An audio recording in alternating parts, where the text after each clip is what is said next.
What's going on, my peoples? Welcome back to another week of Unscripted. I'm your host, Akeem Haynes. Before we get into this week's episode of Unscripted, I want to give a quick backstory and introduction to my guest this week.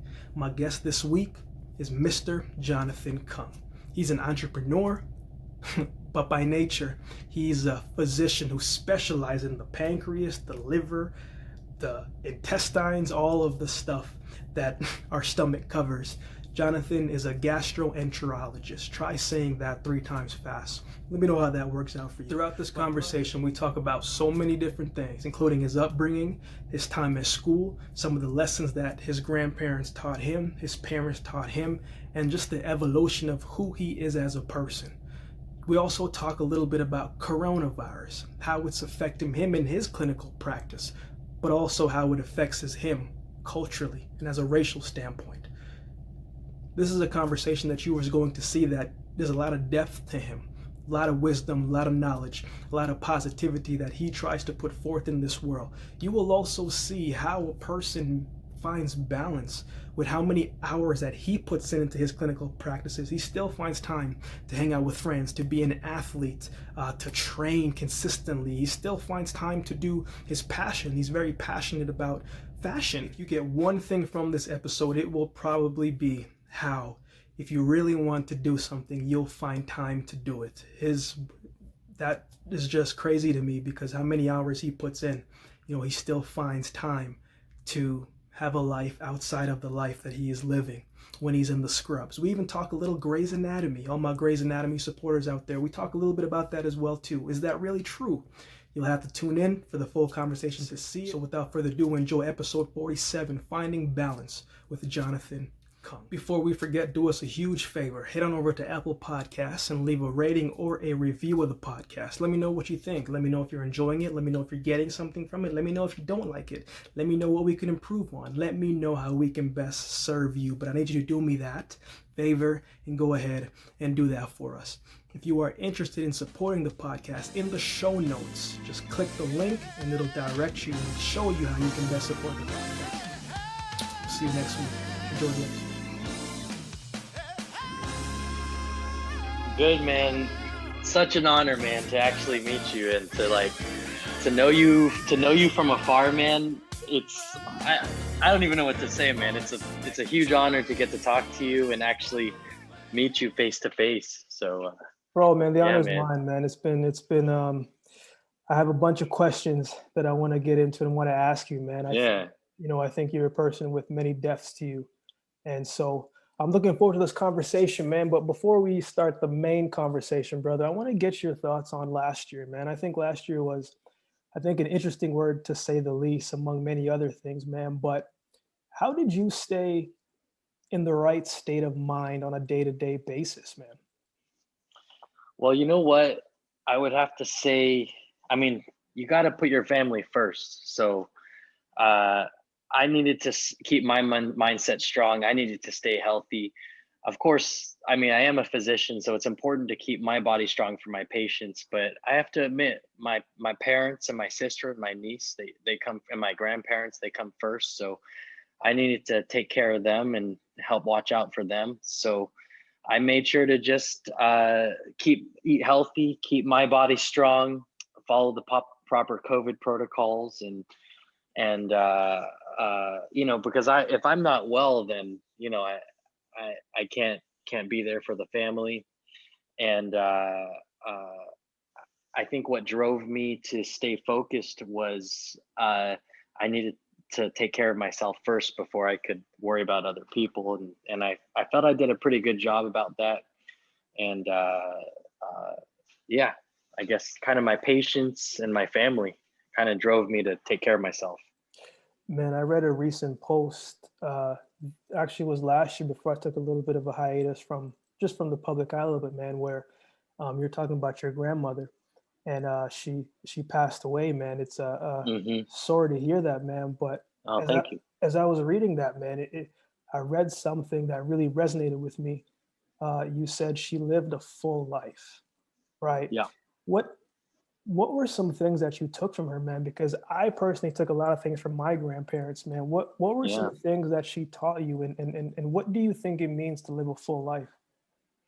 So what mattered to her the most was family, the success of family. So when her and my grandpa was a journalist. She kind of held the family together. She held many different jobs. They knew that coming from China and Taiwan and moving to Manhattan back in the 60s and 70s meant she sacrificed her own career, but she knew the future would be better for her children, including my Mm, dad, my aunt, and my uncle. So I think leading a full life, uh, it, you have to lead by example, which she did. She didn't speak any English. She brought them through. Uh, I remember my dad saying they connected through Paris to get to JFK, to get to New York City. And my dad's 70 now. He must have been maybe 10 or 11 at that time. wow. And she didn't speak any English, but she didn't give up. And she got my dad and his two siblings, my aunt and uncle, to the United States. And when the time came to decide whether to stay for her own opportunities or to leave for her opportunities, which were better in Asia at the time, or to stay in New York, uh, her and my grandpa chose to keep the family together. And they kind of gave up their dreams to raise the family in Manhattan. They lived in Mm, Queens. So and I kind of see that's how my dad raised me. He's we have our differences, just father son, but I'm very lucky. I wouldn't have any of the things I have today, let alone be able to become a physician and do the fitness that I like to do and have those opportunities if it wasn't for him. He raised me the way and gave me the opportunities the way my grandparents gave him. And so to live a full life is, I feel, to provide for your family, and not only for your family, but for your family's future, and to also do what you can for your community as well. My grandfather, I always said, he's a very gracious man. Even when the NYPD came to essentially pronounced my grandmother, who had already died, in the apartment, my grandfather was sad, but he continued to just talk to the police officers, thank them for even being there. And he literally lost his wife 15 minutes prior to that. wow. So uh, I think if I think it starts with family, but it shouldn't stop there. If you have the means and the opportunity to help and provide for your community, I think that's another way that to live a full life. All the other stuff is just fluff. Even Instagram. Uh, I won a Super Bowl in Madden yesterday on PlayStation. That was a pretty big thing for me because I That's what I'm beat a talking couple about, of, man. yeah. But you know what? Yes, it's nice to, and I'm not gonna lie, it's nice to be out for dinner with your friends. It's nice to get nice comments on your Instagram and to grow your network, which is really, but in the end, it's what you do for the people that you care about, and what you do for your community. Um, and to add to that, when I say people that you care about, where I disagree with a lot of people is a lot of people say, well, I'm 30 years old now. I'm 35 now. I'm 26 now. I have all the friends I need. Life is just beginning. I mean, Mm, I hope I got another 60 to 70 years to go. I'm going to meet all sorts of good people who I hope, we become friends with, and it's just part of life. Some people will stay with you. Some people, you have to move on. But I mean, I've gotten to know you, and I don't think we even get to know each other if not for the power of social mm. media.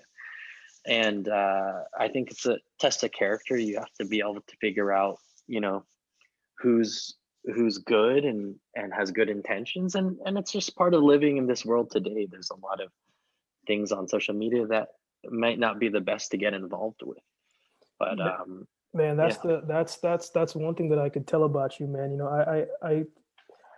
I always believed that I was a good judge of character. And I've gotten it wrong sometimes, but I like to think I gotten it right in more times than yeah, not, and I could definitely tell, man. And your yeah, stories you're sharing, there's a lot of your family in you. I get the sense that you're a big family oriented guy. yeah, Um, but I want to get into, man, like from a physician aspect of things, and we're going to get into the specific type of Hmm. physician that you are, man, but from a general standpoint, man, what are your thoughts on just coronavirus, man? What was the day to day that you saw? Like, we may see one thing, but Hmm. you're in the forefront of it, man. Your whole protocol situation is Hmm. different. Worldly, globally, it's different, but you're in the forefront, man. What are your thoughts on it? Coronavirus is real. It's devastating. I think the danger of coronavirus is that the human species has not seen it before, so our bodies are immediately going to see it as foreign. And the reason it's also dangerous is that we don't doesn't matter what age you are. It's how our bodies react to actually fight the virus. Mm, So what actually kills the patient is the virus creates this immune response from the body, which ultimately that immune response creates so much inflammation and different changes within the body that it leads to to death. And I I think the scary part is anybody could get it, and we don't know exactly who's going to react to it. We've seen 25-year-old healthy men not do well. We've seen the stereotypical 86-year-old with yeah. diabetes not do well. And uh, it's it's so easily transmitted, especially via droplet. That's why we wear masks. But it could be as easy as someone coughs and touches something, and I grab a plate and and hand it to you 2 hours later, and you use it.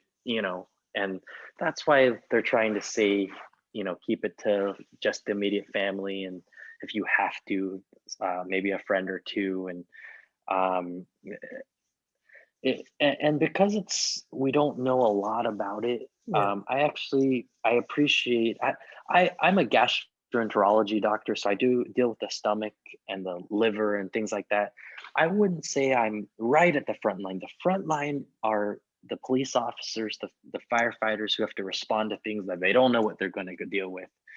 The emergency medicine doctors, the EMTs out there in the field, and of course, once the patient is brought to the hospital, Then yeah. it's the internal medicine doctors and the ICU doctors who take care of them. And a couple other doctors that people don't know much about are the actual ICU doctors are called pulmonologists. They're pulmonary lung doctors because yes, there's been complications from coronavirus that have killed patients for other reasons, but the main concern is uh, the way people's lungs respond to it. Are they going to have respiratory issues? And then that's why they go to the ICU for respirators. So I would say the ICU doctors, the infectious disease physicians, and um, the pulmonary doctors, they're right there at the front lines. They're most at risk to get the disease. So what I would say from my perspective is I found as a healthcare provider that I have to say that I wasn't right on the front lines. What it brought for me was a huge sense of gratitude to see people that I know from medical school, colleagues that have helped me, things like that, who are on the front lines. So one of my best friends is an infectious disease doctor. She's been working day and night fighting this thing. I have a lot of friends who were ICU doctors who got quite sick, who actually got the virus from working in the Mm, ICU. So as a physician myself, the biggest emotion, the biggest two emotions that uh, coronavirus, this whole pandemic elicited out of me was one was sadness for the people that we lost, and two was gratitude for the people that are fighting for it. And I posted recently thanking my healthcare colleagues, and not to take any away from them at all, but I also wanted to also mention that I think there's a lot of military and police officers who are in very dense areas, and if you call 911, they're not going to say, well, there might be coronavirus there, we better not yeah. head over there. So I have a friend who's an emergency medicine doctor who's right on the front lines, and her husband is a firefighter in Los Angeles. And um, I just have a very large sense of gratitude because there's a lot of things that I consider myself general population in terms of all these things. And there's a lot of things that go on behind the scenes, I think, that people don't realize. The amount of danger that is by when a paramedic gets called for someone that's not breathing well, they just go.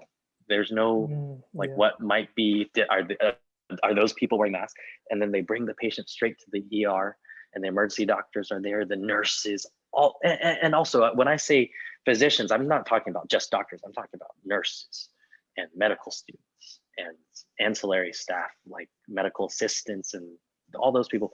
So yeah, as a physician, I'm very grateful for the people around me that have allowed me to continue to just live my normal life.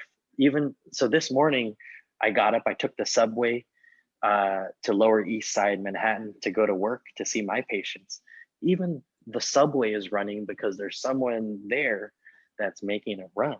Yeah. And every night the subway closes, I think around 12 to 1 a.m. And that's because there's people, hundreds of people, probably thousands. They clean the subways at night and then they get them back running again around 4 or 5 a.m.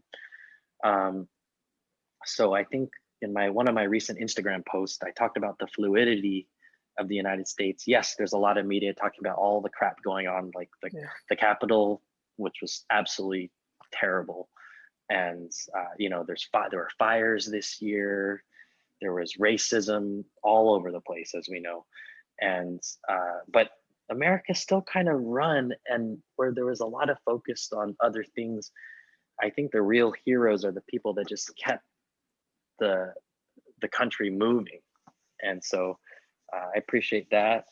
And yeah, I think gratitude would be the number one thing, sadness number two. A little bit of anger at times, but I realized that if you get angry at the people who won't wear their mask or are racist against African Americans or Asians, or anybody, it hurts. It hurts yourself to fight these people because they're Yeah. you just you get so angry and it eats you up inside. And these people, they're not thinking about us whatsoever. Exactly, And, man. Exactly.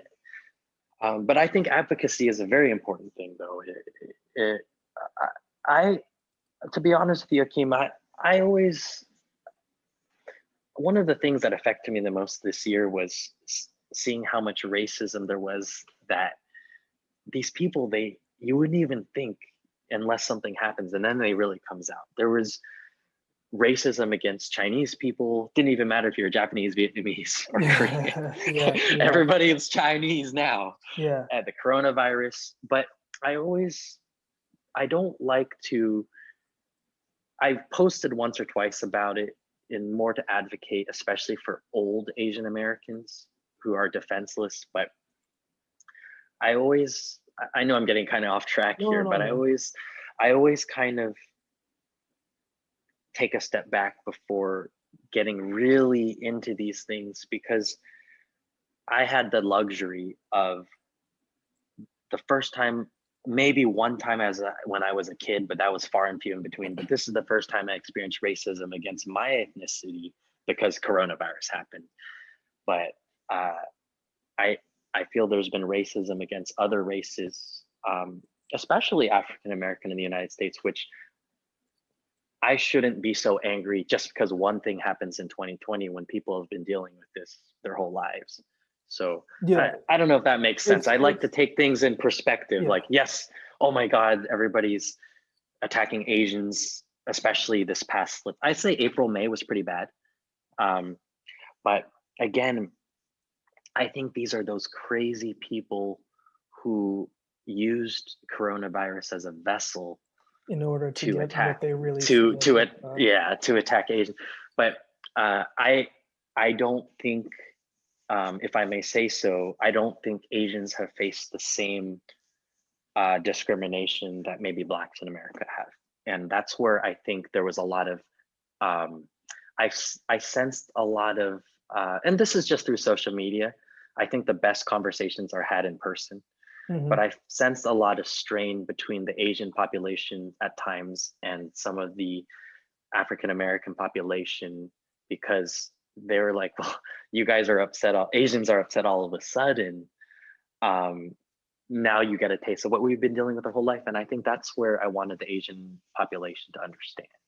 You know, man, everything that we're seeing has already happened before. I think now it's just being brought to the light a lot more, right? This Yeah. is the generation of smartphones and things that we can capture, and in the drop of a second you Yeah. can post it. So, I've Yeah. always said, man, we're now seeing everything at the forefront because we can tap and click into it, and we're so connected. And so in moments like that, man, we just got to do our best to make sure that we continue to pave the way to be a positive light for Yes. people that look like us, but also just to be a good human being. You know what I'm Yeah. saying? Like, being Yeah. a good human being doesn't necessarily take too much. Do Yeah. more good unto the world than you try to do negative things to those around you.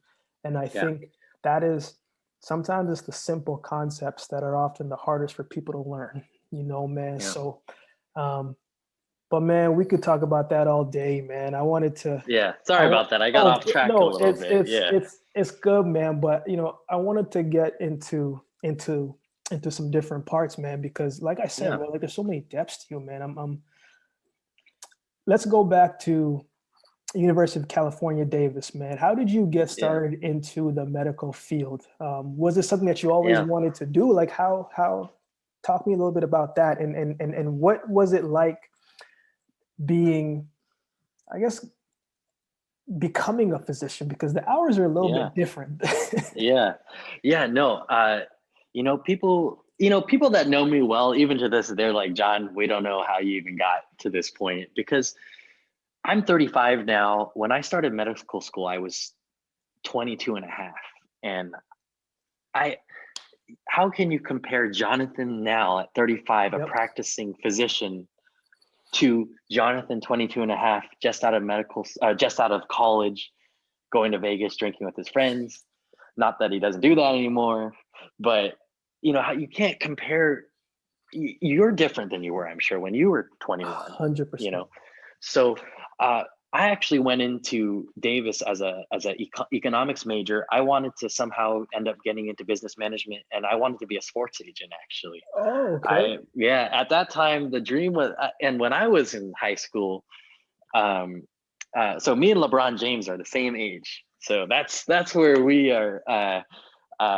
We're both 84 or 85. I think at that time, I don't even remember who else would have been. I think I would have been like the agent for like the Juan Wagner or something like that, like those Hey, basketball players man, before. But anybody that gets into um, those fields, man, that's, hey, you're not chopped liver. and to be honest with you, when I was getting towards the end of my college career, like halfway through junior year in college, I still didn't even know what I wanted to do. And most people, honestly, that are 20 don't. It seems old when you're 20, but it's so young now that I look back on it. So I just said, you know what, one summer I'm just going to take the rest of the science classes I might need, and I'll just take the MCAT. I didn't do great on it. Um, I didn't focus the way I could now, Hmm. and there's no way I had the maturity at that time to even do so. So, but I got a good enough score, and I was lucky enough to get into a Caribbean medical school called St. George. It's in Grenada. It's the furthest island south of the Caribbean chain. I actually think you can see Venezuela from it at times. So that's how far south it is. The misconception about Caribbean medical schools is that the kids are not smart and they're stupid. That's why they have to go there, and they're kind of get the way through. You have to study very hard, and because you have to end up taking the same tests as Hmm. anybody that would go to a U.S. medical school. Um, I don't want anybody that thinks people go to Caribbean school to believe that they're any less. And yes, at the time when we applied for medical school, did we have not as good scores and as a good GPA than someone that got into a medical school in the United States? Probably. Yeah. Um, but then as you go through medical school, I feel the kind of like the crossroads, or the roads kind of get Kind of into neat. this kind of meet. And at that point, it doesn't matter if you went to UCLA, Harvard, or St. George or Ross. You better be ready either way, because they'll figure it out if you're not ready. And I went to medical school from 2012 to no 2008 to 2012, and I graduated here at the Lincoln Center in 2012 from St. George. And then I did a year of internal medicine internship in Brooklyn, then 2 years at UCLA for my internal medicine residency. Then I did 3 years in Fresno in Central California for gastroenterology fellowship. Then I went back to UCLA to do a year of liver and pancreas specialty. So that was 11 years of medical training. And now when I've reached this point, I don't see as much of anybody say, oh, well, he went to a Caribbean medical school. As you're going through medical school, maybe some people say things like that, but I always tell them, yeah, I wasn't as focused when I was 22, but it shouldn't matter once someone's graduated, because you can't compare me now Mm. to when I was 22. I'm an entirely uh, different person. And yes, a lot of characteristics don't change in some ways with people, but absolutely someone can mature and focus more and become more diligent in their work and more diligent in their craft and more meticulous. And yeah, it was a pretty wild journey though, and a lot of people come up to me, parents of kids who are now in their 20s. Oh, my kid, he did okay in college. He'd like to become a physician. Uh, he's thinking about applying to a Caribbean medical school like St. George, because they do give people who maybe didn't do as well opportunity. What do you think? And I tell them the same thing every time. If your kid is willing to work, and it doesn't mean he has to be ready now, but he has to be willing to grow through the years. Uh, a certain work ethic, conscientiousness, and maybe even a little swagger in that, then they can. He'll definitely do it. Um, uh, and it doesn't matter whether you go to UCLA or St. George. You can make it if you're willing to put the work in. There's so many different avenues, man, that you could Mhm. have taken, right? Yeah. What was so what put you on the path to study the stomach and intestines and the liver and the pancreas and all that, man? What led you there? Yeah. Well, I would say when I was in doing internal medicine residency, I felt that the gastrointestinal tract was the only one that was, other than the brain, of course, that was truly connected to everything. The gastrointestinal tract is the only organ that is mouth all the way down to the butt. You have the Mm, esophagus, then the stomach, then the small intestine, then the colon, then the rectum, then everything comes out. And it also encompasses the liver, the pancreas. Um, and so it seemed like one of the most important body parts, because it's intimately connected to all other organs. And it I felt it just gave the best. It encompassed like everything I wanted to be involved with. man, So we're gonna clear up some things for for those yeah, listening, for those that watch yeah. Grey's Anatomy, Heavy, for those who watch all those Hmm. things, man. Hmm. When it comes to the first year there, the attending resident, Hmm. what is that like? Is it really like how the show says, where you're on call like 24/7, you're not really sleeping, you're getting called and you're rushing into surgery and you're rushing into all these different things and you got to do consultations, man? What was that like for you? And I guess you Well, being in the field, how much of the show, for people listening, I guess, is real? yeah. For things like Scrubs, Grey's Anatomy, the actual stress that they portray in it, the actual having to, you're about to sit down to eat, all of a sudden you're rushing down to the emergency department or rushing into the surgery with an attending. That's real, and I actually think they do a pretty good job of that. The actual hours, I think, is real too, and they've tried to change it a little bit, but part of the value of residency, especially, and those horrible hours, I've worked 30 hours before, is Jeez. you're training your body to think when you're tired, because it's going to happen. Mm, That's what I think is the most important. And that's good. you can't train the body to think when they're tired unless someone's actually tired. So if you make all these rules where you make sure residents are not tired in any way and they're not upset, then uh, then that you're not truly trained, because once you're done with residency, then it's you, and that's fine. There's actually a lot of value in that. But I feel not just physicians, nurse practitioners, nurses, part of medicine and I think part of what we're trained to do is to make quick decisions, educated decisions under pressure when we're tired, scared, upset, or mad. Even when you're angry at a patient, you have to make the right decision. So residency is a actually I really well residency, the rigor and the hours, I think Grey's Anatomy and medical shows have done a good job of portraying. And but the misconception is that it's wrong. And I personally think it's important to train the body to be able to think under pressure. It's the same reason why I would imagine I'm not in the military, but they train military to shoot guns under pressure, or to coordinate under pressure. And I'm sure it's the same reason they probably made you run around the track under pressure so many times. It's entirely different, and you know better than me, I'm sure. It's entirely different when it's really actually going down. It's So it's yeah, the discipline, man. I remember, like, yeah, exactly. with all my years, especially competing professionally, at the Olympic level, man, it's one big poker game, right? It's whoever can be calm amongst the chaos is usually the Yeah, ones who executes the right, best.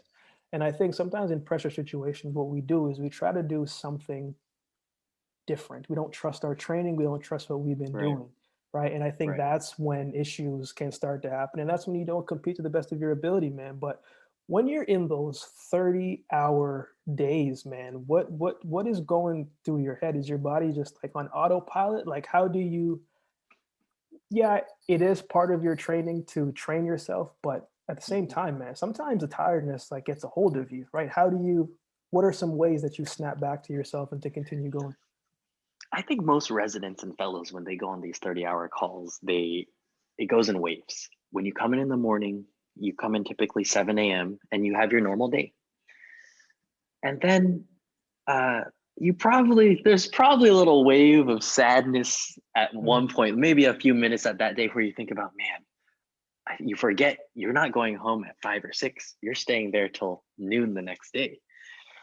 But then I think in some ways there's eventually this feeling of acceptance, and you just finish your day at 5 to 6, and then all your other resident friends and the other attendings, they go home.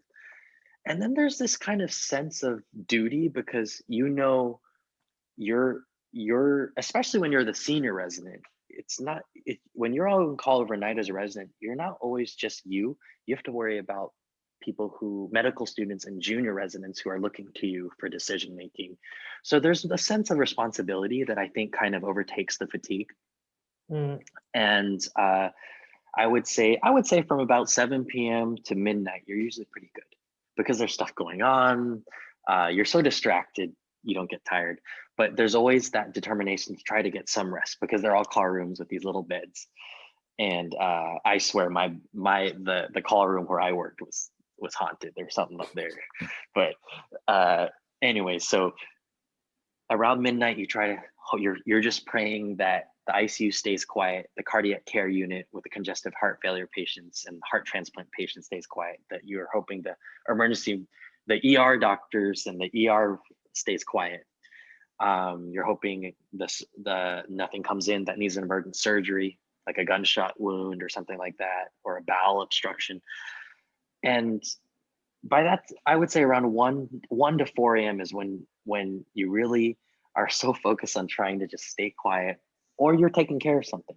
I would say the hardest time to stay awake is when it's starting to get bright again for the next morning. At that point, you're about 24 hours in. I would say anywhere from 5 to 8 a.m. is the toughest. because you have to stay awake somehow, but you can't just sleep because the attending's coming in, understandably, at 8, 9 a.m. and he or she wants to know about how the patients did overnight. And you can't say, well, I was so tired, figure it out yourself. You can't say that. But that is part of the training. And you usually go through all the patients the next day with the attending from about 9 a.m. to noon or 1 o'clock. And then you usually leave the hospital about 1 o'clock. And you actually get a rush of energy when you leave because you're so happy to be done. And part of the nice thing is you're done for the day. So let's say I had an overnight call. Let's say I started Wednesday at 7 a.m., stayed overnight, and I finished Thursday at 1 p.m. I go home for the rest of the day. Residents are required to have the following day off once they're done. And I know the next time I come back to work, it's not going to be Thursday, it'll be Friday morning. So that's the little reward. Like you come in a day after. So you make it to the weekend. But it's not easy, but I think it's a choice that people make and they know it going in. Most people I think would say it's worth it. And it's really only 3 to 5 years at the most. And, Man, obviously when a person comes into the hospital, it's usually not because of their own will. Usually something happens that led them to there, man. And we would always, as people in general, I'm sure you always want to make sure that they come in and they come in maybe not feeling so well and they come out figuring things out, and you can send them on their way. But obviously it doesn't always work like that, man. When something comes in and you have to give a patient a news that they don't want to hear, what gets you to be able to deliver the news? Because nobody wants to give bad news, man. But what is that process like for you? I truly believe, and it's not just limited to healthcare. I think there's a lot of jobs that require that.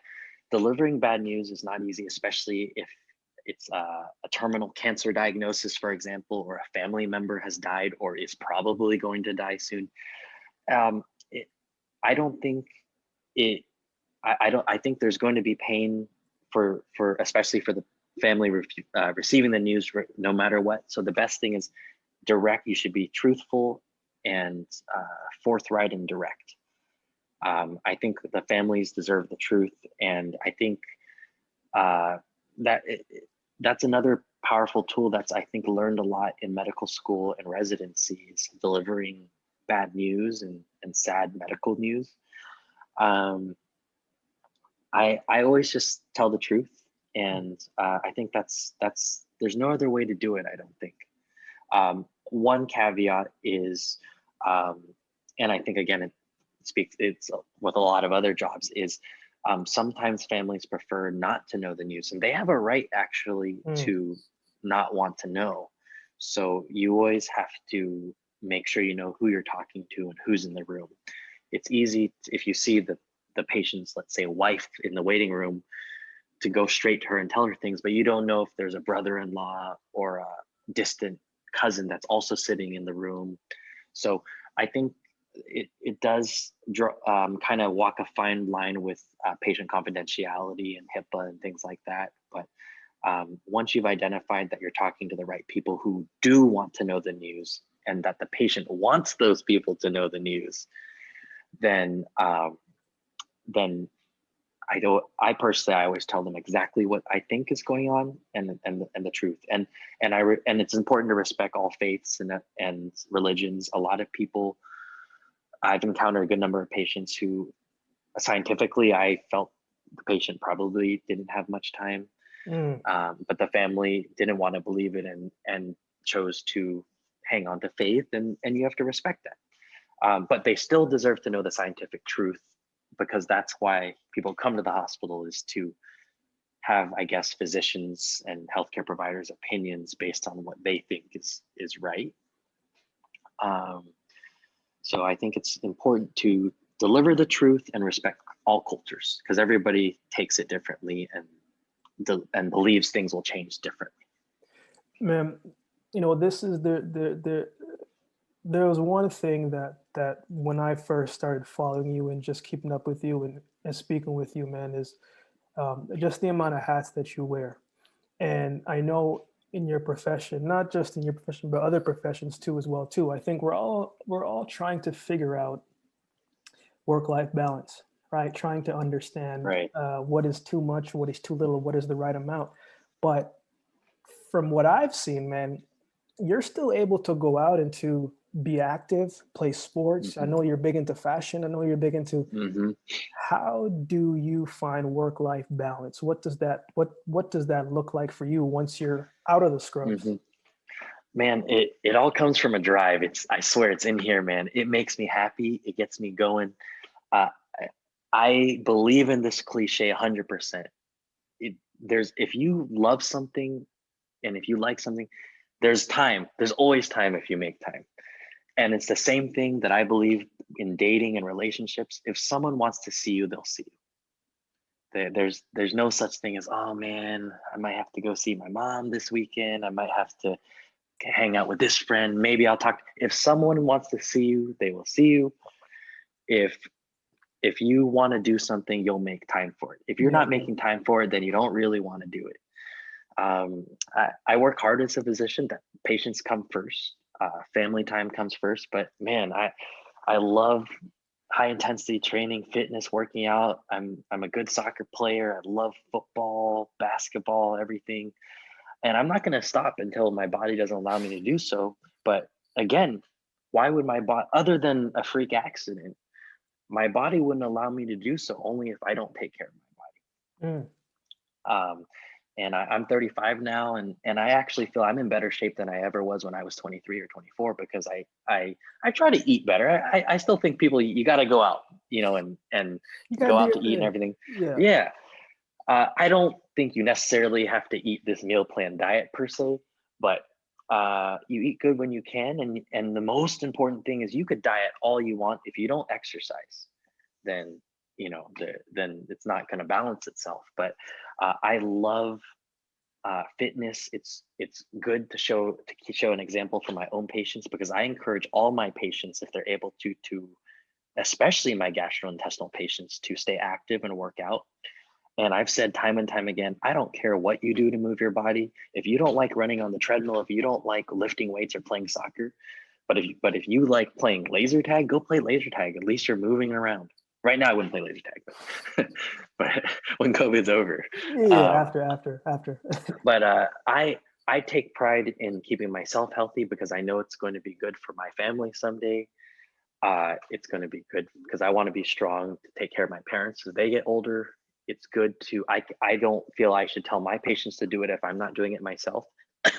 And thanks to Instagram, I've been so fortunate to connect with a lot of fitness people in the world who have helped me a lot, the way I would have helped my patients. They have expertise that I don't in how to work out properly, especially as my body ages. And I've been able to meet you and just athletes that you never would think you'd have the opportunity to meet. I've been able to connect with a major league soccer player, with a Pittsburgh Pirates baseball player, with an Olympic gold medalist like yourself. Who would have thought, right? I otherwise I just play Madden and I create myself. And for example, in Madden, I'm a 6'6" quarterback. So just Man, saying. we can always Uh, dream. The dream never dies. mhm. Oh no, it's not a dream. I just won a Super Bowl yesterday. No, but and I like fashion because it's I think it's a good way to express yourself, and I think this is a conversation for another time. But I've taken pride in changing the American stereotype of the Asian American man.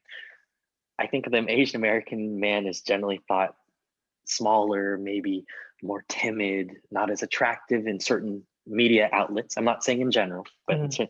and so I took pride in that. I felt that I think the climate's changing, things are changing, and I take fashion in a way to show that anybody can express themselves. I feel the fashion industry is still dominated by by maybe women, Caucasian women. I felt that this is a way for men to take back this avenue expression. Asian men you rarely see on a billboard around here. In Yeah. China, you might see it everywhere, but it's a different culture. I understand that. But I say, hey, who cares if people don't think I'm attractive? I like it. If you, again, it goes back to, if you enjoy it, you're going to make time for it. So I try different things that I think look good, and I thought the best quote, it's on, I'm sure you've seen on my profile, from Billy Baldwin. Uh, he basically says, wear what you want to wear. Doesn't matter what it is, because if you truly love what you wear, it never goes out of style. Man, So, that's and that's I wear, that's, and I that's love, good. and I live wearing sweatpants, and I like wearing sweatpants. So is it in fashion? I don't know, but it is for me because I like it. Sweatpants So is yeah, always yeah, always going to be in style, man. Uh, yeah. man, but So before we get into these last five easy questions, man, I want to know, man, like what does a typical day look like for you, including hmm when you are maybe going to work out or you're doing some hmm shoots? But walk me yeah. through what you're doing from the moment that you wake up to the moment that you lay your head down. Oh yeah. I'll give you a typical, even today. A typical Friday for me might be, I wake up. Well, I'm one of those people that's able to roll out of bed and just head straight to work, and I'll just kind of slide into my desk, and people will think I've been there the whole time. Uh, I usually, my clinic starts at 8 a.m. I usually wake up around 7:30, and I take the subway in Manhattan to work. I see patients from 8 a.m. to noon. Uh, then I take lunch from 12 to 1. Then I take the subway to a different center. Um, I actually have to take two subways there to get to my endoscopy center. It's a surgical center where I do my procedures like colonoscopies, endoscopies. That ends about 5 p.m. Um, Sometimes if I'm on call at night with the hospital, sometimes with the fellows and things like that for emergencies like bleeding ulcers, or people swallow something and get stuck in their throat, then I'll just kind of settle down for the night and make sure I'm ready to take that call if it comes in. But on a typical day, my day ends at 5 p.m. I'll come home, eat a little something, then I head straight to the gym. And I usually work out for an hour. Oh, no, I would say 2 hours actually. That's about 5 to 7. Um, and then I come back, eat maybe 7 to 8, 7 to 9, talk to family, take care of anything I need to business wise. And then, for example, coming up, if it was that Friday, then 9 o'clock, I might head over to Chinatown. They just lit all these lanterns for Chinese New Year. It's beautiful on Mott Street in Chinatown, Manhattan. And I might even grab my friend who takes amazing photos, and I might do a little fashion there, take a little bit of scenery pictures. That's what I'm talking That will about, man. probably that will probably take from about 9 to 11, and then I'll come back, relax a little bit. Uh, I don't know, watch some TV, and then I've done things where if there's something going on that I'm excited about, I'll make time for it. I've come back after doing let's say a photo shoot at midnight. I'll get up again at 4 a.m. and head somewhere else and go do something else. Um, Man, and I'll find time to rest, but uh, I budget. I think it's important to budget your time, and once I'll be tired sometimes going to something, but once I get started, I'm actually don't feel tired anymore, and that's how I know I enjoy it. Johnny, this question just came to my mind, man. Yeah. Man, what is it like in the surgery room, man? Like what? So, mhm. Yeah, just walk me through a little bit about that because you want to talk about Well, pressure. yeah. I don't do surgeries like I cut into patients. Well, I guess some ways I do. I am one of the procedures that I do that's a little more complicated for gastroenterologists is I put a camera down someone's mouth into their small intestine. And from that area, I put wires through that camera and Oh put them man. into the patient's liver and pancreas. And I'm able to do a lot of different things, like I deal with cancer, gallstones, things like that. That's actually can be high pressure because there's higher risks of things like inflammation of the pancreas, because I literally have a wire near there. Yeah, seriously. um, the patient can have some bleeding. Rarely the patient can have a perforation, meaning the scope makes an actual hole in the wall of the intestine. Um, when you're actually in there, you trust your training, which is why those hours in fellowship and residency are so important. And you, you do what's right for the patient. And what I've learned over time doing a few years of very complex procedures is I pretend the patient is my parents. What would I do? And uh, it's never something. If you should never guess, you should never. If you don't feel comfortable doing something, you shouldn't do it. But that comes with training and experience. You kind of get to know what you feel comfortable with doing and not doing. Never rush, never get angry. And these are all things that I find are the same things I bet they're teaching NBA rookies and Oh, NFL 100%. rookies. Yeah. Yeah. Uh, if someone pushes you, don't push them back because you're going to get the flag, you know. Um, and, and I think one of the best things about healthcare is, at least in my experience, is you're never truly alone. I've been in situations where, because in residency and fellowship in those 3 to 6 years, you can't possibly be presented every scenario. Absolutely.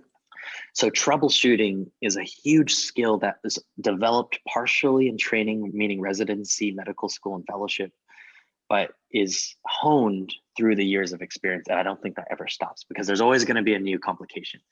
So I encountered a couple complications when not complications, but a couple things where something happened. I said, I'm not sure what I would do in this situation because I never encountered it in residency. So I called one of my colleagues who has more experience, and there's always someone there to help. There's a lot of nurses in the room. There's a lot of x-ray techs, operating room nurses, things like that. And it's always important to keep your cool because everybody kind of feeds off one person, and usually it typically is the physician that's in the operating room. Yeah. Everybody's on even ground. It's not to say the physician is the boss or anything, because they're not. It's just if I start being irritated, everybody else starts being irritated. So that's a skill I've had to learn with. So I think the biggest thing is there's high stress situations, but just like you would if you're a chef in a kitchen with a lot of sous chefs, or a coach, or like the captain of a football team, you have to keep your cool, and you have to learn that if you keep your cool, you're not doing it for yourself or the staff, you're doing it for the patient. Yeah. But some of the high stress things that you see on ER, on TNT, or Grey's Anatomy, yes, there's some dramatization, but it's real, and I felt it myself before. And just to quickly go back to those TV shows, some of those relationships, those are real. I'm not going to mention any names or facilities, but that stuff is real. Yeah. And you know what? It's human nature. Absolutely. What are you going to do? And the arguments are real, and the crying is real. And I think there's just no cameras there. Yeah. There's no cameras in these hospitals, but I think where I would argue is that there's criticism of that happening in the hospitals, but we're talking high stress situations, high emotional situations with people who spend more time with each other than they do with their families at times. Yeah. And it goes back to human nature, where we have to understand certain emotions and things like that. But the OR is a stressful place, and you'll be surprised. I've seen it as doing surgical rotations and doing surgeries as a gastroenterologist in the hospital. It's high stress in there because you want what's best for the patient. But the moment everybody leaves the operating room to wash their hands, the air is less thick. Everybody takes a deep breath, and there is a sense of calm afterwards. So I don't know, people might not agree with me, but I think the TV shows dramatize it actually quite real. Those emotions are real. Yeah, man. I'm learning a lot, man. I know I was trying to do some research on, what a gastroenterologist is, but I'm just like, what? Let me take a step back and just figure it out as I ask the questions, man, because I just think the human anatomy is so interesting in so many different ways. Like, it can be so strong, but so weak at the same time in different ways, man. But man, let's get into these last 5 questions, man. 5 questions I usually ask everybody in different ways. Question 1, man, if you were trapped on an island for a week, what are 3 things that you would bring with you? Ooh. And that doesn't include food and water and things like that, right? No, you got to hunt for yourself, man. You got to wash your own clothes. You got to do all of that. All right. I'd probably have I'd have some kind of a weapon. Probably I'd probably want to go with a sword or a spear because I could have a gun, but eventually I'd run out of ammo. But I need something like you said to hunt. I probably could figure out how to find water. Well, then if it's on an ocean, oh, okay. If I'm trapped on an island, I'm gonna be kind of medical here, but I'd probably get one of those things that can convert salt water to fresh water to drink, be able to drink, because I want to live. Third thing would be, honestly, it'd probably be my iPhone with my iPods, because then I have pictures of family and friends to keep me going, and I can listen to music. And that iPhone comes with a portable charger. Question two, man. Yeah. You're hosting a dinner, Yeah. and you can have 4 guests, past and present, man. Who are 4 guests you would have? Ooh, okay. That's 2 of them are easy for me. One is Barack Obama, because I think he's one of the coolest presidents, and I think I'd have all these questions for him about what really goes down, and I feel like he'd give me a straight answer. Yeah. He wouldn't bullshit me like maybe Clinton or who's the guy right now? I don't even know his name anymore. But Barack Obama seems cool. I would ask him all sorts of things about national security and things like that. Is there really like an elevator that goes down to the bunker? Things like that. Mm-hmm. 2, I'm a big sports guy. It's a huge toss up between Jordan and Steph Curry, but Curry's more modern. So I'm going to have to go with Michael Jordan. So he'd be my sports guy.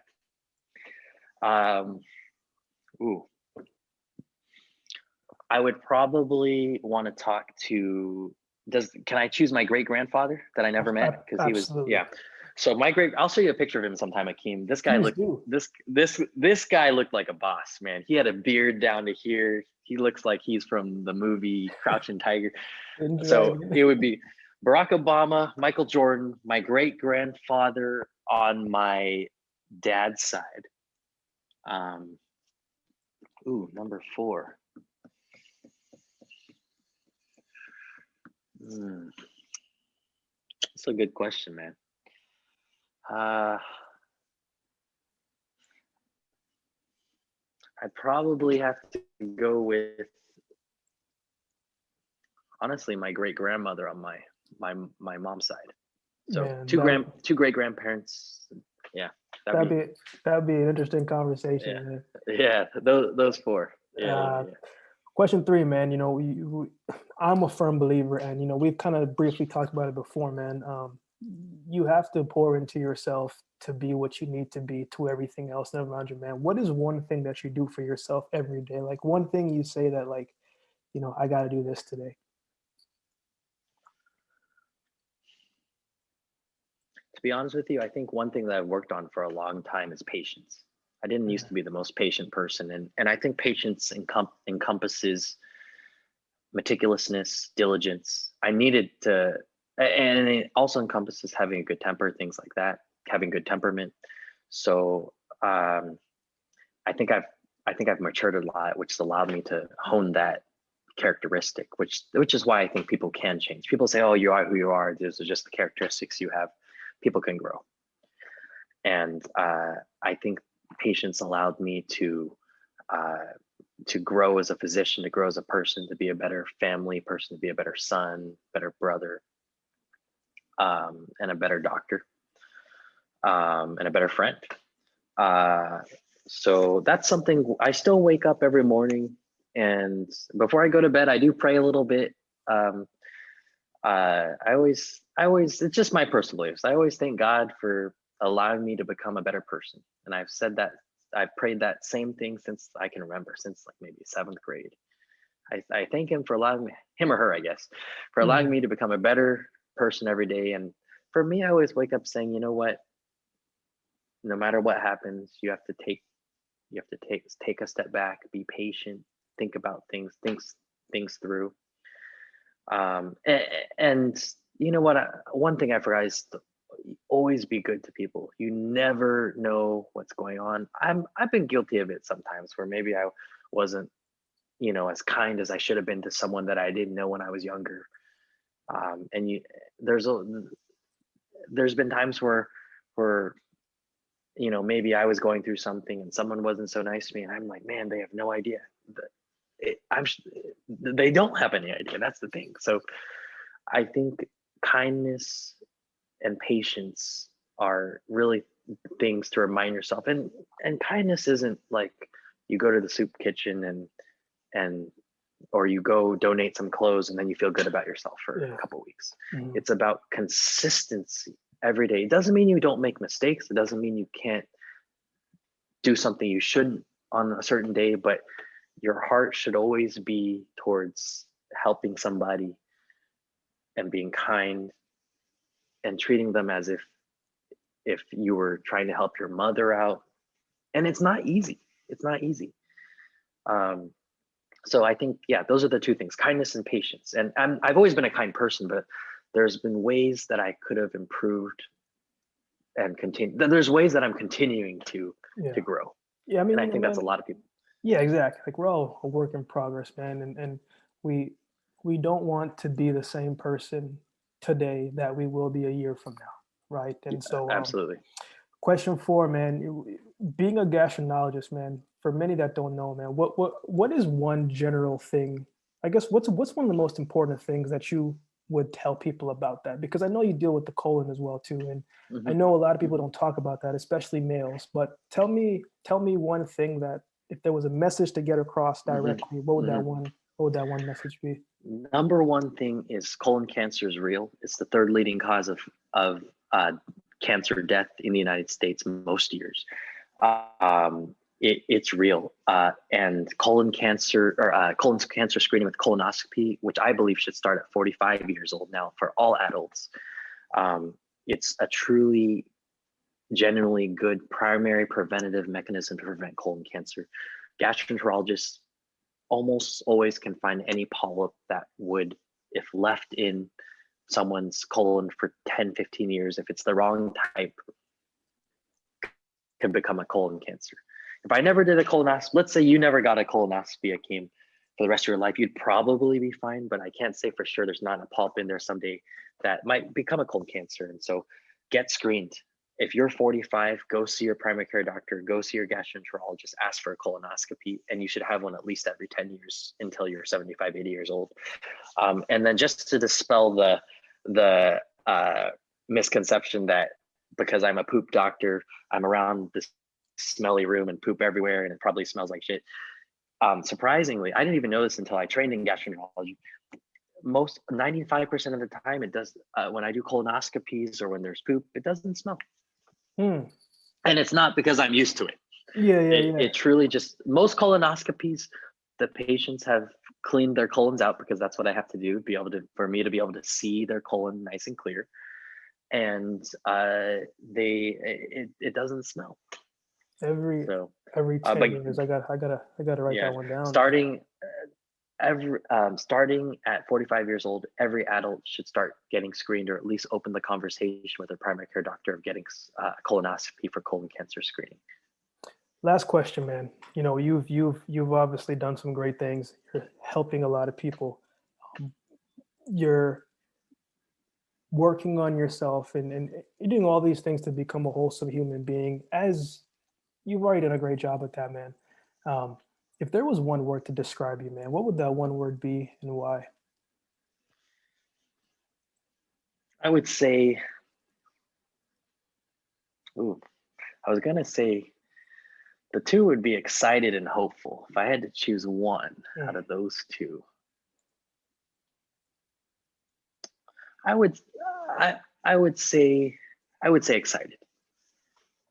I'm excited for me personally. I'm excited for what lies ahead for me. I'm gonna continue to become a better physician, gain more experience in the media world, improve my fitness. I've already connected with so many good people. So I'm excited for myself, for the relationships that lie ahead for me.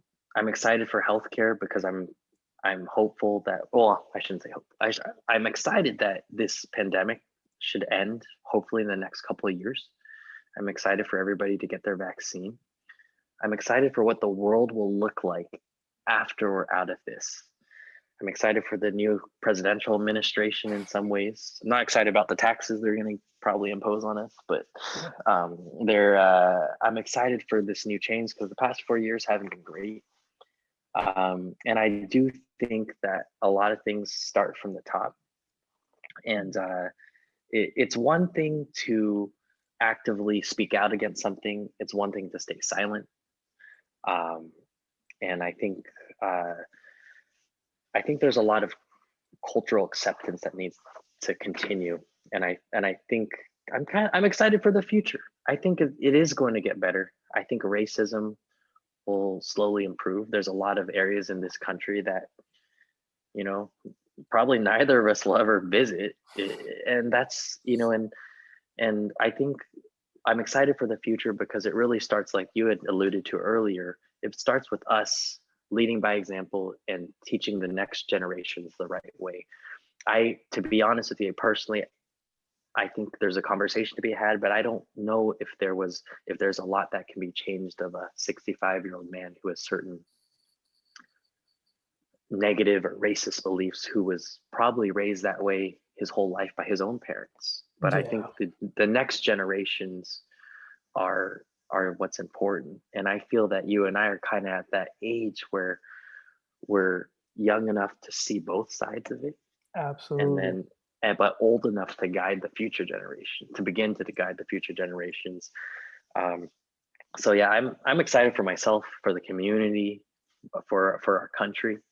And it sounds cliche, but I really am. I want to see what happens with how health improves, racism hopefully improves, because it's when negative things happen, that's when you see what really people and communities are about. And I think it really elicited what's really going on.